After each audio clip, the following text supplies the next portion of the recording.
So, Silky, are you more optimistic with this administration than with the Obama administration in terms of actually getting things done? Because in the words of Detention Watch Network, the Obama and Biden administration, quote, targeted, incarcerated, and deported immigrants.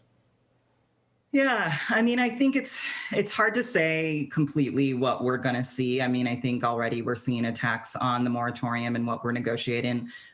Given the 4 years of Trump, Trump isn't gone, but Trumpism still exists. And so that's a lot for us to manage and deal with. But I think ultimately, yes, I'm a lot more optimistic. I think people's eyes are opened up to all those harms. I think for many years under the Obama administration, this idea of responding to the Republican rhetoric and the talking points on criminalization of immigrants and really focusing on that criminalization through programs like 287G and secure communities and the expansion of the detention system, that all of that was exposed with Trump. The reality is what we're seeing is, people are calling for more. They're calling for releasing people from detention, from closing down detention centers, to really these questions on ICE as an agency itself already, right, not following a lot of what Biden has put out. Silky, we are a deeply divided country, not just in terms of what we see in Congress and the Senate that's basically has an even split, with Vice President Harris being the deciding vote toward the Democrats. But an ABC News Ipsos poll that was released over the weekend found that Americans are divided when it comes to the issue of immigration. Only slightly more than half of respondents, it's 55%, supported reversing the Muslim travel ban, 56% support reversing the exclusion of non-citizens from the census count, and 55% support ending the emergency declaration funding the border wall. So it's almost split right down the middle. What is the message that you have for those Americans and also those members of Congress who you want to see the way that you see when it comes to immigration? Yeah, I mean, I think there's a few things to say here. I mean, one is that a lot of it is about the lies we've been fed by Republican targets. And so I think that's something that we're going to have to talk about. We're going to have to talk about really actually, in so many ways, immigrants contribute so much. Immigrants have been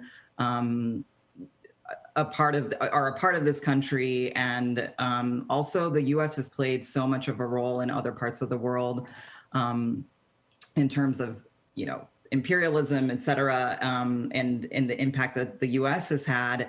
A lot of this is about supporting communities across the world and also what the US stands for. We're a country that supposedly believes in human rights, supposedly believes in civil rights. And how do we treat those people who are coming here looking for relief from all of that, what they're facing, I think is a real question for us, but also those who are currently living here are part of our communities. We need to support them. So I think it's a real question about, one, how much there's a lot of problems in this country, and often immigrants become the scapegoats of those problems.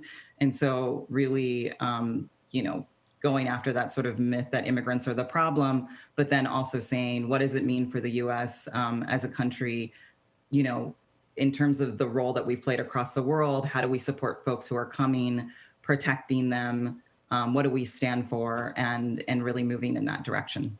Silky, have you or has anyone from your team been in touch with anyone in the Biden administration?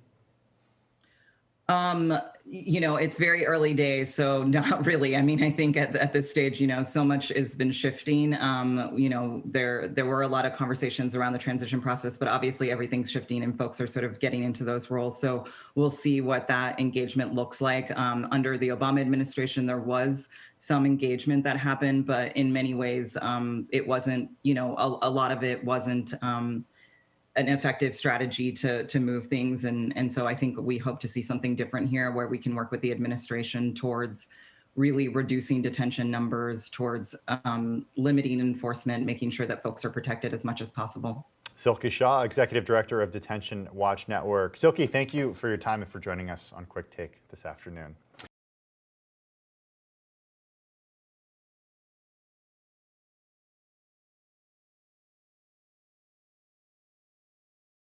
The biggest stories the moment they happen from around the globe. Subscribe to Bloomberg Quicktake now for insight in an instant.